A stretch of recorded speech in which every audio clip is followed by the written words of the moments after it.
ఒక ప్రాంతీయ పార్టీల చరిత్రలో అత్యధిక సభ్యత్వాలు నమోదైంది తెలుగుదేశం పార్టీకి.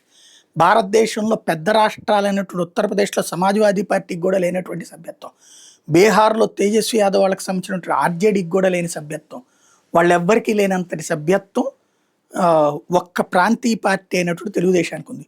1,15,00,000 దాకా ఉన్నది సభ్యత్వం. 1,05,00,000 దాకా నాకు గుర్తుంది, 15 దాకా వెళ్ళింది అన్నారు. 1,00,000 దాటింది, అది క్లియర్.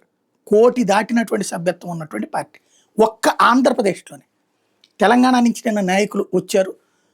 ఏదైతే జూబ్లీహిల్స్ ఎలక్షన్స్ సంబంధించినటువంటి అంశం ఇదంతా చర్చ జరగడానికి ఎక్కడ పోటీ చేసే ఉద్దేశం లేదని బాబు గారు చెప్పారు. అయితే అక్కడ వీళ్ళంతా కలిసి 2,00,000 సభ్యత్వాలే నమోదు చేయించారు. ఎందుకని?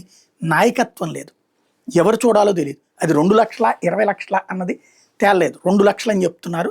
ఓ పక్కన 1.56 ఎంతో చేశామని చెప్తున్నారు వాళ్ళు. అదైతే తక్కువే. ఓ పక్కన అక్కడ మళ్ళీ ఎలక్షన్లో పోటీ చేయడం ఇట్లాంటి కాన్సెప్టుల ప్రచారం ఇప్పుడు చంద్రబాబు గారు చెక్ పెట్టేశారు కాబట్టి ఆ సభ్యత్వం సరిపోతుందా? లేదు, అక్కడ ఇక అటు టీఆర్ఎస్కి వెళ్ళిపోయారు, అంటే బీఆర్ఎస్ అయింది ఇప్పుడు. అది కొంతమంది కాంగ్రెస్కి వెళ్ళిపోయారు, మిగిలిన వాళ్ళు తెలుగుదేశం ఇదే బీజేపీకి వెళ్ళిపోయారు. కాబట్టి ఇక మళ్ళీ పుంజుకోవడం కష్టం అన్నటువంటి సంకేతం అన్నది చూసుకోవాల్సి ఉంది.